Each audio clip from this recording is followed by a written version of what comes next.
so good to hear that music again. Welcome back to everyone except Michelle's favorite game, No Fence Riding. For the uninitiated, I have a series of statements. The idea is simple. Our panel has to decide which of the side of the fence that they are on. No waffling, or they get called out. Let's get right into it. The No Fun League needs to pick a side on player expression. On the one hand, everyone can celebrate. After a turnover, after a touchdown, do what you want, run a play. It can be as elaborate as your heart desires, but spend a second and a half staring at a guy after a big tackle, that's a flag. That's 15 yards. It's like a tech after a big dunk. Just a buzzkill. Either you want the emotion or you don't. Jonah, start us off here. What do you think? Absolutely. I am a big believer that players should be able to celebrate touchdown dances, taunt. Staring over a player after making a big sack is, now a big penalty. I hate that so much. I think it makes watching football a little bit more lame and sanitized. I'm a big believer in player expression, enjoying the game. Spitting on a player goes too far, in my estimation. But celebrate. Listen, my favorite player growing up was Chad Johnson. So you can figure out where I kind of stand on player expression. So you're Chad Johnson. Hang on, who's that? I don't recognize that name. 8-5, baby. Okay, all right. Go ahead, Mike. So Jonah's good with player expression, but not good with player expectoration, is basically what I took from that. Mike, where are you on this? Listen, I am and always have been in basically the same place. I've always been in favor of player expression. I've always been in favor of certainly celebrating at minimum.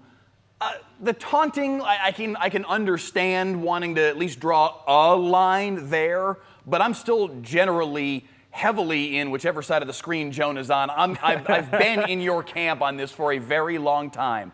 All I will say is this: watching the Cowboys-Eagles game on Thursday night with my 4-year-old daughter sitting next to me, and having her see the Jalen Carter spitting moment, and I know we're putting that in a different bucket, but I understood a little bit more of where the league is coming from, because it was the first time that I had ever had a moment like that where I had to explain to her, hey, this is not how we behave, this is not what we do. So again, the taunting is where I can at least understand a piece of it. All right, moving on here. Number 2, the greats never lose their shine.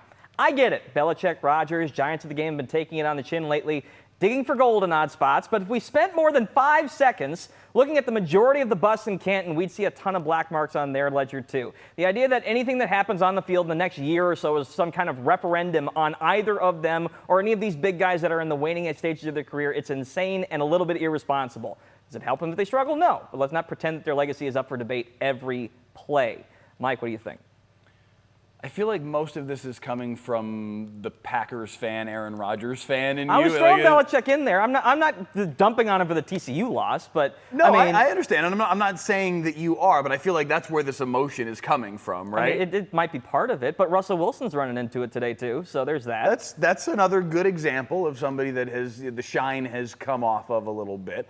I feel like with Rodgers, a lot of the distaste for him has less to do with his play on the field and more to do with his personality. No, but it's affecting how people think he guy. plays. It's affecting how people think he plays. That's part of it. Like their assessment of him over the past couple of years when he's been dealing with injury and whatnot. I'm getting off topic here. Jonah, jump in here. What do you think? Very few players and coaches ride off into the sunset the way, Disney would love to dream it up. It feels like for the most part, if you're some superstar player, future Hall of Famer, that rarely you get to go out on, your own terms or the way you'd want to. So I think for the most part, they lose their shine towards the end. I find it nice when guys go out, how they want. I think Peyton Manning rode off into the sunset. That's kind of cool. But with a win, but an interception. Even Brady, game, he got whatever. the Super Bowl in Tampa, but his last season wasn't a championship. So even for the greatest ever, it's not always perfect at the end. Even for MJ, we do it to MJ. Everybody looks at his Wizards years. I'm sure if LeBron has a bad year at some point, whether it's this year or if he keeps playing beyond that, invariably people are going to bag on it. See, he wasn't as good as. It will be stupid. I'm with you. It's ridiculous. Aaron Rodgers still has all those MVPs in the Super Bowl and all the things that he accomplished. You're focusing on the Rodgers part of it. The intro was a little bit more next Belichick to a Packers tinted. fan. That's all I'm saying. There's a lot more Belichick than I was trying to get into this. All right, last but not least, just a quick one here.